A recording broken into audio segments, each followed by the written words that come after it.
Hello. Thanks for being here with us this afternoon, evening, I guess it is, whatever time you're watching this. But I'm happy that I could come and share some things with you. Usually I'm in person, and I've met some of you before, maybe along the way, maybe at a grief support group or wherever else we might have crossed paths. But I just want to come to you and share some things with you. We are living in, of course, unprecedented, crazy times right now, and my heart really spends a lot of time, grieving myself over people like you who have lost a loved one, and we're grappling with how to do that, and on top of that comes all of this. And so, what I think about is the need for us to talk about it and to talk about what can we control, what can we do. So I'm Donna Mathewitz with Unfinished by Design. I live in Hastings with my husband. I have a couple of, 4 children actually, and 3 grandchildren. And my life has changed a lot too, as all of yours has. So let's just kind of jump into this. I want to talk about self-care, because no matter what we are going through, no matter how difficult the situation, taking care of ourselves, controlling what we can control, is very important. And to some degree, we can do that. So you may have a handout if you bothered to print the PDF that was attached to the email that you got with this video. If you want to take notes, that's great. It's just really an acronym for self-care. So if you don't have it printed, just write SELFCARE down the side of the page. And if you feel like taking some notes, I hope you will. So let's begin with the S for simplify. And I really think it's an important thing to remember that when you're grieving, especially now, that we need to think about what we really need to do, what we really have to do, and what we want to do, what we feel like doing, to just simplify and kind of not worry about some things that are kind of on the edges, and it doesn't really matter if we do them or not right now or even next week. So kind of sometimes making a list of, what do I have to do? Maybe I have to pay the insurance for the car, or I have to pay my rent, or I have to get the oil changed. It's been way overdue, and I still have to do that. But lowering your expectations also is under that simplify. Lowering your expectations of others and of yourself. So let's talk about lowering expectations of others. I think most of our disappointment in life, a lot of it, comes from expecting something from other people. Even if it's our own family, our close family, our spouse or a child or whatever it might be. Whenever our expectations are set so high, we often are disappointed. So by lowering the expectations we have of others, we will be less disappointed, causing us to have less to fret over and feel sad about, or frustrated or anxious. So keep that in mind. Lower your expectations of other people and what they can really do for you now or any other day. Lowering expectations for yourself is also very important. Again, simplify it. Don't expect so much from yourself as you are going through your grief journey. And then we add all that this coronavirus pandemic has added to our complicated lives. So simplify. The E in self-care for eat well. It kind of falls under, there's just certain things that we need to do, and nutrition is important. Even though it feels like it'd just be easier to go through the drive-thrus that are still open and grab a burger and fries and that creamy chocolate shake. You know what? That's okay sometimes. Nothing wrong with that. But everything in moderation. So making sure you are taking in some good nutrition each day, at least 80% of the time. Eat well. And if you've been taking some kind of vitamins or supplements that are important for you, then do that as well. The L is to let go. We understand after a traumatic loss, like many of you have experienced, or the loss of a loved one, what we do know is that we are not in control of very much. So we let go of the things we can't control. Kind of goes back to the serenity prayer, right? Of having the wisdom to know the difference, controlling what I can, letting go of what I can't, and the wisdom to know the difference. And so keep that in mind as you think about what it is you're still hanging on to and thinking you're going to fix or change in someone else. That's really pretty futile. We really can't do a lot to change other people. We can work on ourselves a little bit at a time, and hopefully, we can make changes there. But give up that letting go of what we think we can control when we realize we can't. Feeling your feelings. It really is better if we just walk into them instead of finding ways to not feel. And we have ways we can do that in our society. There's plenty of things we could do to not have to feel. And unfortunately, many people do that. We can drink, we can take drugs, we can shop online, we can spend money, we can overdo just about anything. But it doesn't benefit us to do that and then disregard what we're feeling. It's okay to cry. In fact, I recommend it. Myself, even though I talk about this and I speak on resiliency and how to work that muscle and be stronger, this whole thing has been hard for me too. Today I decided was the day I'd get up and do my hair and put my makeup on and dress well. I don't do this every day. The last 3 weeks, I don't do this every day. Some days I look in the mirror and I go, if you took a shower and did your hair, you'd feel better. But it's like, well, I'm not going anywhere. I'm staying home. I'm trying to, abide by the rules that have been set out for us for our own good. And I go out. I don't go out a lot, but it does help when I feel like, because I can control that. Taking a shower, doing my face, getting dressed. Those are things we can choose to do. And if it makes a difference in your life to do them, then do them. And I recommend that.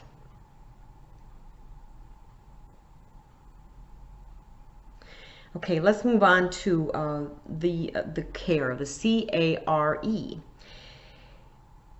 The C, I say celebrate. Celebrate your small victories. What have you accomplished? What have you done since your loved one died? And maybe it's something that you didn't know if you could do. I love to share this story about a couple women who came to our grief group here in Hastings many years ago now. They both had lost their husbands within a month of each other. But they came, and I remember one of the ladies being so excited and proud of herself that she took the car through the car wash. Back then, the car washes were those that you literally had to drive through and adjust mirrors and whatnot. And she was very happy because she had gone through the car wash, and as she said, her victory was that both of the side view mirrors were still attached to her car when she got to the other end. And that, we applauded and we were happy with her. The other gal, Marianne, said she put gas in her car for the first time. And, and some of us have been blessed with someone who does that for us, maybe forever, and they're not here anymore to do it. And so that was a victory. She learned how to pump gas. So what's your victory? What could you list as a victory in your own life? It's okay to talk about those things. It's okay to share them with someone who would celebrate with you. Other people may not get it, and sometimes that's why, these support groups that we offer are important, because anyone else, if we were physically together, I would have you all sharing some victories right now. So, if you want to email me back or get in touch with me, that would be cool. I'd love to hear what it is. What are your victories through your grief journey, through this pandemic journey we're on? What have you done that makes you feel like I got this, at least today? And we're gonna vacillate. I mean, I have days where I think the sunshine, I'm kind of a solar person. I operate some on solar energy, I think. And so when it's sunny and bright and the skies are blue and I can take my walks, that helps me a lot.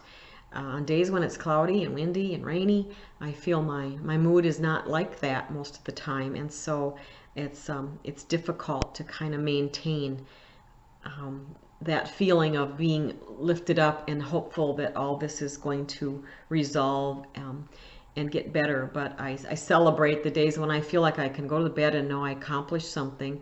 I try to have a list each day of, before I go to bed that night or first thing in the morning, make a list of a few things that I really want to do today. Right now, I've been finding it's been good for me to sow some of the masks that everyone's asking for, the cloth masks. So I've been doing that. It kind of takes my mind off of everything else for a time. It occupies me, and I know I'm doing something good. I know I'm helping someone. Somewhere these masks are going to end up. Who knows where? But it's important. So if you're someone who's crafty, has a sewing machine, I would, there's all kinds of ways to jump on board, especially if you're on Facebook. My goodness, the need is always there. Every day there's more and more people asking, who's doing this? Will you help us make some more? So that's one thing you could do. As we're on this, another thing we've done to celebrate is we become, quite often we go out and we have this birthday parade here in Hastings. It's been so well organized by a few people that I'm grateful for. And we join it, and we know where it's all on Facebook. They tell us where to go, where to meet, the address where we're going, and we just get in a parade, a line of cars, and we honk our horns, and we might have signs or banners, balloons coming out of our car windows. Everybody stays in their cars. The people are out in their driveways or standing on their front steps as we go by. And I know it's made a huge difference for a lot of people. So, you might want to think about looking into that, or creating your own parade for someone who's going to go without any celebration. So celebrating that way has been a positive thing for many people too. The A in care is ask for help. We're not good at that, especially as women, I think. Well, I shouldn't say that. I think men, none of us are really good at asking for help. We many times are better at giving it than we are receiving it. But if you're in a situation where you really need help, I hope you will ask and think about, who's holding your safety net, who's packed your parachute for you, who are those people, or maybe it's a person. But if you've had someone who offered, says, if you need me to pick up your prescriptions, if you need some groceries, let me know. And when I go, I'll get what you need, and I'll just drop it on your front step. It's okay to ask for help. And if you are in a position to help others, then do that, because that will really help you. And you can celebrate that when you know you've done something that's made someone else's life just a little bit easier. So please, don't stop asking for help when you need it. You're letting someone else do something to make their day better. So it really comes full circle if we can do that. The R in care is to rest. Boy, I didn't sleep well last night. I don't know. Could be I ate too much pizza or something. That might be part of it. But there are nights where I just don't sleep well. Every day since this all started with the pandemic, I wake up every morning, I'm thinking, oh, this is true. Another day we have to do this. It's like I describe it as, being part of a sci-fi movie, and I'm a character in it somehow, but I don't know how it's going to end. I don't know the ending, and I don't like that. I don't even like sci-fi movies. So this is, or if you're old enough, you remember the old Twilight Zone. That's a good description for those of us who remember the Twilight Zone. Rod Sterling and the Twilight Zone. It's what it feels like, doesn't it? So I don't like it. I'm as uncomfortable as a lot of you are. But then I try to shake it off and go on with my day. But rest is important. So, if you don't sleep well at night, can you take a nap? I'm giving you full permission to do that. Whether you lay on your couch or go back and lay on your bed, or find a sunny spot in your room in a recliner, whatever it is, do get your rest, because sleep deprivation only furthers the damage we do, physically and mentally. Emotionally, we don't function well without enough rest. So do what you can to make sure you're getting rest. And and sometimes within the grief journey, we just don't sleep well for a time. If you need help with that, I would suggest that you might want to try some natural ways to do that. There's things you can just buy over the counter that can be helpful. If you really need more help than that, hopefully a call to a clinic or whatever, and they may, knowing the situation you're in, they may subscribe something for you without having to see you, as that's become kind of an issue these days too, hasn't it? So get your rest, and learning how to use your down times, even if it's not to sleep. Music, meditation, prayer, those things are really important. So use those as you can to relax yourself, to just give your mind a break from all the things that you maybe tend to be burdened with. I know many of you are feeling that you're really, I've heard people say, I really miss him even more during these times. I wish he was here. I wish she was here. I need to talk to them about all this. I'm scared, I'm fearful, I'm anxious. There's all kinds of descriptions of where we're at that can go with this. So it's okay. It's all right if you are feeling that way. I think it's another normal part of grief. And I always say, everyone's grief journey, almost anything you're thinking or feeling is normal. And that's why I believe so much in support groups, because what I think we strive to do is normalize what you're going through. Another thing you might do, as far as a restful thing, is to write. Don't let the word journaling scare you off. I chuckle because I tell people, I probably got about 6 or 8 journals that have about 3 or 4 pages written in them. I do journal more now. I've been journaling now for a couple of years, pretty consistently. Sometimes it's just once a week, sometimes it's 2 or 3 times a week, depending on what's going on in my life. And I feel like I want to record this. And now during this pandemic, I've been kind of writing how things are going. And just because I'll probably want to look back at that, or maybe not. Maybe I'll just want to forget all about it. But, I think it's important. I think there's something about getting what's spinning around and on the loop in our heads, and getting it out of our heads and onto paper. It can help. You might use it like a rainy day journal. So when you're having a really good day, I hope you write it down and say what it was you're grateful for, and what we're grateful for would be a great practice every day anyway. Even now, I challenge you that before you lay your head down at night, could you just write down even 2 or 3 things that you're grateful for that day? Are you grateful that you've got enough food in your house that you don't need to go to the store for a few more days? Are you grateful that your 2 kids called you? That your grandkids FaceTimed you? I think it's about connection right now is what I'm feeling most grateful for. Something that's so important is for us to still connect. I say this: social distancing does not negate the need for social connection. So find ways to still do that. But those are things that can kind of fall under that. What can I do to rest? And maybe writing things down can give your mind a rest. And then finally, the E in care is for exercise.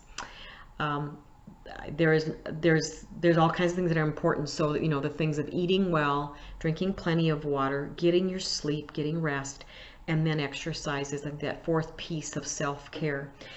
I've been doing a lot of walking. There's a few days when I've gotten up and I feel anxious. I feel jittery inside. My mind is racing. And I just tell my husband, I'm going for a walk, and we've done a lot of walking together. I'll tell you a little bit of how we've done that. But for me, sometimes I just need to get out of the house and I need to go for a walk. And I feel really very different, much more put together when I get back home. So consider if it's something, I can't believe when people, and all of us I know have seen more people walking. There's a lot of dogs that are getting way more exercise than they're used to. They probably sleep really well at night, don't they? But I think it helps for us too. I sleep better when I get out for my walk. My husband and I, we've been doing a lot of walking, and we go out and we walk.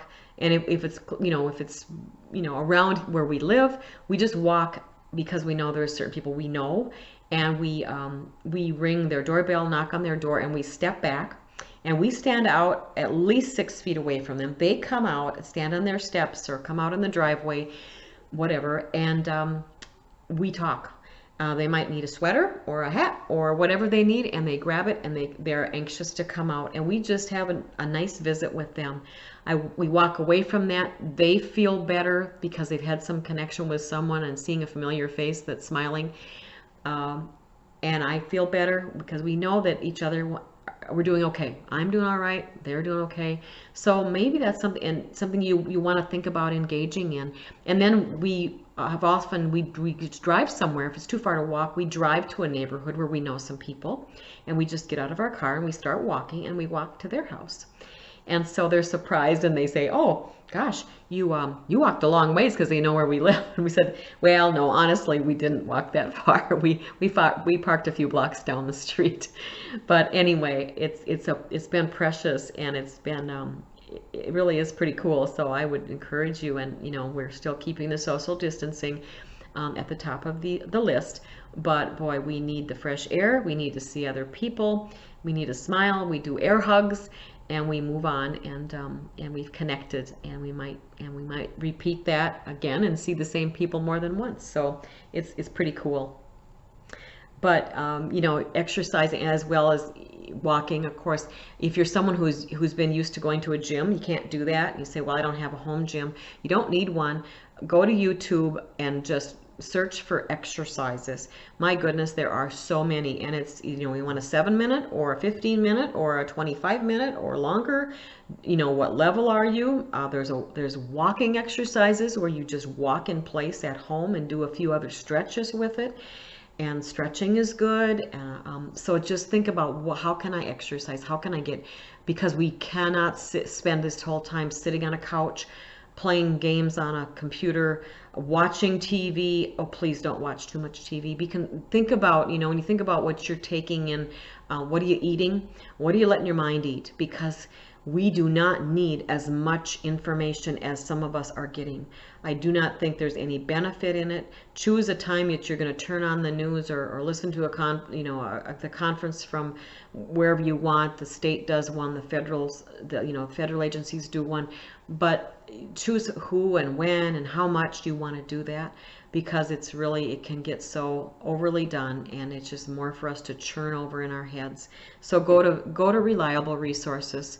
The CDC, the World Health Organization, I guess, Mayo, places where you're going to get more information and get it from a source that doesn't have other things in mind when they deliver that news to us.